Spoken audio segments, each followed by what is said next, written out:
Subscribe कीजिए the biology channel और bell icon को प्रेस कीजिए। Hello dear student, class inter biology से चैप्टर नंबर 9 से जो लास्ट स्टेप है रिकॉम्बिनेंट डीएनए टेक्निक का, वो है selection of a bacteria with foreign gene.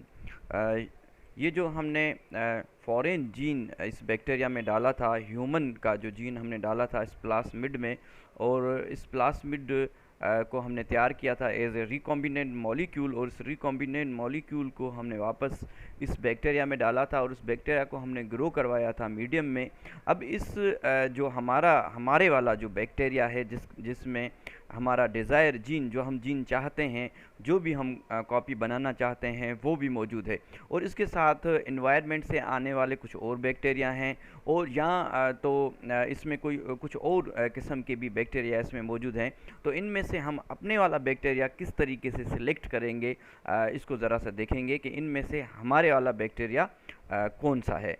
जी, अब देखें कि एक मीडियम है जिसमें 4 किस्म के बैक्टीरिया मौजूद हैं। एक ये वाला बैक्टीरिया जिसमें सिर्फ इसका डीएनए है, प्लास्मिड इसमें मौजूद नहीं है। ठीक है, और ये हो गया नंबर 1।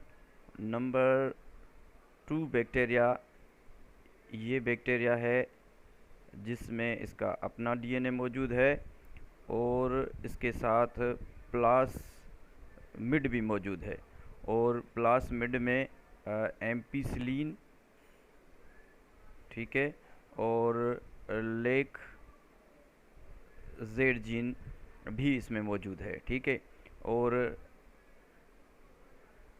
एक बैक्टीरिया ऐसा है जो हमने बनाया है।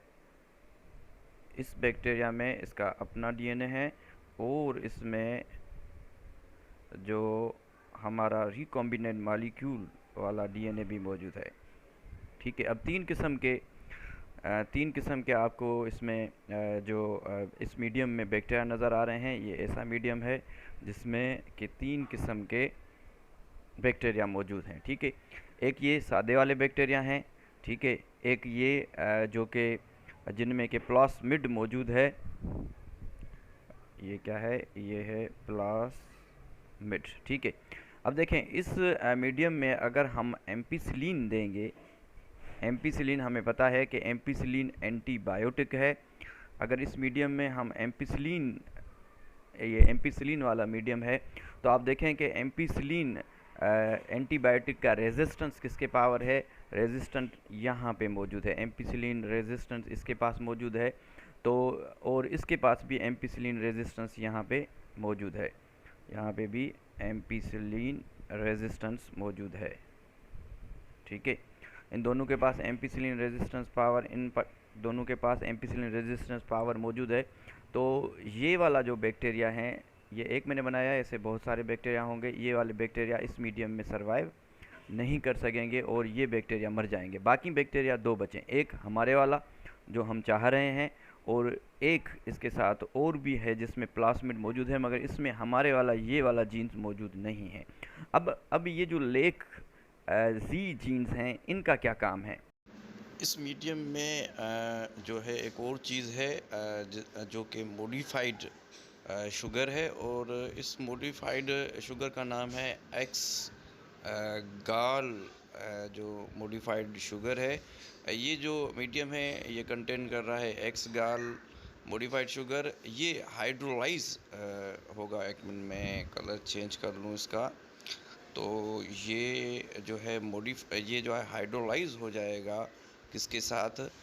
एक एंजाइम है जो कि प्रोड्यूस करता है लेक जी जीन, जिसका नाम है बीटा ग्लैक्टोसाइडेज एंजाइम के साथ।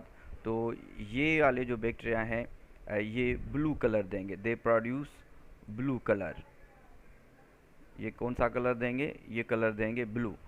तो इन बैक्टीरिया में ब्लू कलर आ जाएगा, क्योंकि इनमें जो है लेक जी जो जीन्स हैं वो मौजूद हैं, और लेक जी जीन्स क्या बना? एक एंजाइम बनाएगा जिसका नाम है beta galactosidase. Beta glycosidase x गाल शुगर को हाइड्रोलाइज करके ब्लू कलर प्रोड्यूस करेगा। तो ब्लू कलर का आना इसकी वजह से है। तो जहाँ जहाँ पे ब्लू कलर आएगा उस एरिया को हम छोड़ देंगे, क्यों और यहाँ पे ये वाले जो बैक्टीरिया हैं यहाँ पे, क्योंकि ये जो जेड लेक जी जीन्स मौजूद नहीं हैं, तो यहाँ पे एंजाइम भी नहीं बनेगा। यहाँ पे हमारे वाला जीन्स लगा हुआ है, तो यहाँ पे जो कलर ब्लू है यहाँ पे कलर इनमें ब्लू कलर नहीं आएगा, बल्कि इनमें कलर आ जाएगा वाइट। तो जो वाइट एरिया है इनमें कलर कौन सा आ जाएगा, इनमें कलर आ जाएगा वाइट। तो ये जो वाइट एरिया है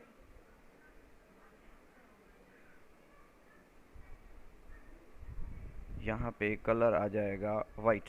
जो वाइट एरिया वाला कलर है ये हम सिलेक्ट करेंगे और इस तरीके से हम बैक्टीरिया की सिलेक्शन करेंगे इस मेथड के थ्रू। अब हम पैराग्राफ को देख लेते हैं। पैराग्राफ में भी वही बातें लिखी हुई हैं। बैक्टीरिया कंटेनिंग रिक्वायर्ड जीन्स इन प्लास्मिड, प्लास्मिड के अंदर हमारा रिक्वायर्ड जीन्स मौजूद है जो कि हमने बनाया था। rDNA recombinant molecule can be classified from the other bacteria having no rDNA है। जो दूसरे बैक्टीरिया हैं, जैसे मैंने बताया था कि जो दूसरे बैक्टीरिया हैं, इन बैक्टीरिया में से हम अपना बैक्टीरिया कैसे पहचान सकते हैं जिनमें rDNA मौजूद नहीं है। हमें तो rDNA चाहिए ना, उसकी सिलेक्शन करनी है। तो ऐसा मीडियम जिसमें एम्पिसिलिन मौजूद होगी, एम्पिसिलिन बैक्टीरिया वो सर्वाइव करेंगे। एम्पिसिलिन हमें पता है कि एक एंटीबायोटिक है, और जिसमें एम्पिसिलिन रेजिस्टेंस पावर होगा वो सर्वाइव करेंगे। जिसमें एम्पिसिलिन रेजिस्टेंस पावर नहीं होगा वो बैक्टीरिया जो इस मीडियम में मर जाएंगे। तो जिसमें प्लास्मिड होगा उसके पास एम्पिसिलिन रेजिस्टेंस पावर वाले जीन्स होंगे, जिसमें अगर मैं इस पैराग्राफ में आपकी बुक में दिखाऊं तो ये वाला जो है AMP और ऊपर जो कैपिटल R है, इसका मतलब है कि एम्पिसिलिन रेजिस्टेंस पावर इनके पास है। ये एम्पिसिलिन एंटीबायोटिक के साथ रेजिस्टेंट कर सकते हैं और उस मीडियम में ये सर्वाइव कर सकते हैं। आगे जो सेकंड लाइंस हैं, thus only those bacteria can containing ampicillin resistance gene will be able to survive and establish a colony. वही कॉलोनी बना सकते हैं जिनमें ये जीन्स मौजूद होंगे जो कि एम्पिसिलिन के रेजिस्ट कर रहे हैं। जो दूसरे हैं वो मर जाएंगे, while the rest will die, दूसरे जो हैं मर जाएंगे। The culture medium also containing X gal modified sugar which is cleaved by lac Z genes जिसमें मौजूद होगा वो क्या बना रहे हैं, vector in the colony if plasmid does not carry desire gene, वो कॉलोनी जिसमें हमारा डिज़ायर जीन मौजूद नहीं होगा। The X gal will be hydrolysed by the galactosidase yielding a blue colour. देखें जिसमें हमारे वाला जो फॉरेन जो हमारे वाला डिज़ायर जीन है जिसमें मौजूद नहीं होगा तो उसमें लेक जीन होंगे, और जब ये ग्लेक्टोसाइडेज बीटा ग्लेक्टोसाइडेज के साथ हाइड्रोलाइज होंगे तो ये ब्लू कलर प्रोड्यूस करेंगे। तो ब्लू कलर वाला पोर्शन है उसको हम नहीं उठाएंगे, बल्कि जहाँ पे जो हमारा फॉरेन जीन मौजूद होगा वहाँ पे ये वाला लेक जी जीन मौजूद नहीं होगा। तो जो इसमें है ये बीटा ग्लेक्टोसाइडोज प्रोड्यूस नहीं कर सकेगा। तो बीटा ग्लेक्टोसाइडोज अगर नहीं बनेगा तो कलर जो है इस मीडियम में वाइट आएगा। तो वाइट जो है हमारा टारगेट है। हम सिलेक्शन क्या करेंगे, हम सिलेक्शन करेंगे वाइट एरिया की। वाइट एरिया में जो हमारा फॉरेन बैक्टीरिया वो मौजूद हैं जिनमें हमारे फॉरेन जीन्स मौजूद है। तो इस तरीके से हम जो है सिलेक्शन करेंगे हमारे बैक्टीरिया की। Thank you so much.